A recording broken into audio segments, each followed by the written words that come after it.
Hi everyone. Everybody knows I'm a big Bills fan. That knows me. But anyway, I wanted to talk about another life-changing event for me. Um, it was a very, very sad time in my life. My granddaughter called me at work and she told me, Nana, they're following the ambulance that is taking her mom, my daughter, to the hospital. Well, I was at work. It wasn't too long. There were a few friends of mine that were there hanging out. And it wasn't, too much before closing time anyway. But I thought, well, when you get to the hospital, let me know what's going on and I'll get there as soon as I can after work. Well, she calls me back in about 10 minutes and she says, Mom, her stepdad, wanted me to be there like yesterday. So I said, okay. So I was scared, of course, at this point.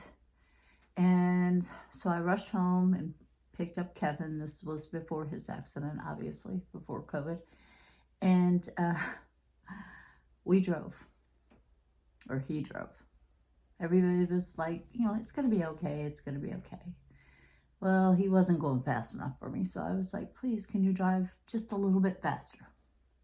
And I had called my boss and told her that I was leaving. And she was like, by all means, by all means. She was very understanding about it. Well, I get the phone call on the way, it was probably about an hour or so away from, where I was working and where we lived. And so we get there, or we're on our way, and I get a call, and it said that she was gone.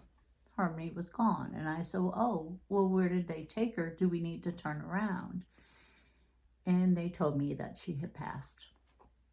Well, I don't quite remember a lot between that time and the time of getting to the hospital. I did seek out my granddaughter, gave her a big hug, told her everything was going to be okay. But I wanted to see my daughter. And my husband was, June, are you sure you want to go in there? And I had to. I had to make sure there was no mistake at all.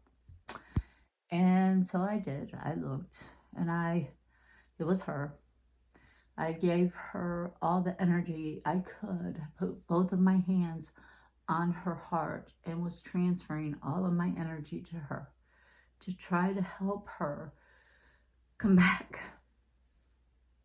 And I saw her stomach move up and down, and I thought she was alive. I thought, well, they've made a mistake. And my husband said, honey, it's gas. She's gone. You got to let her go. I said, no, you seen her stomach move up and down. And he pulled out her little hand. She had really small hands. And he said, do you feel how cold her hands are? And me being the optimist, I'm like, well, her hands are always cold. So she was gone. She was. That was the hardest day for me as a mother. I would never see her again, not in this lifetime. Yes, it's been 5 years now. So I miss her every day, but I also talk to her every day, which brings me light and hope and promise. I talk to her all the time. Sometimes she even comes through on my readings for other people, which is awesome. I love it.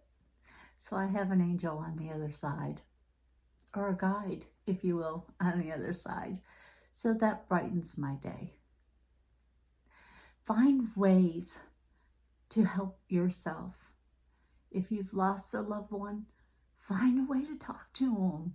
You can, I promise. And you don't need a medium. You don't need anyone but you and an open mind. That's all you need.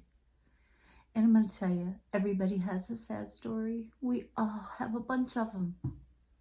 And it's what you do with it.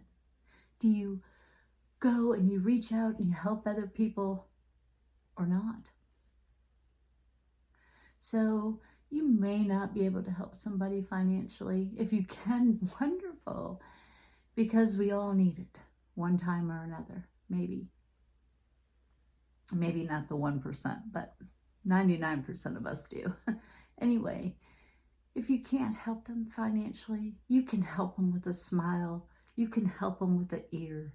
You can give them a job if you can, to take their mind off of things, to make them feel like they are participating in this world and they're not dead. Also, are not just existing. So, y'all stay tuned. Let's help one another. Let's be kind. At least give a smile. So, stay mystical. Like and subscribe to my page. And go Bills!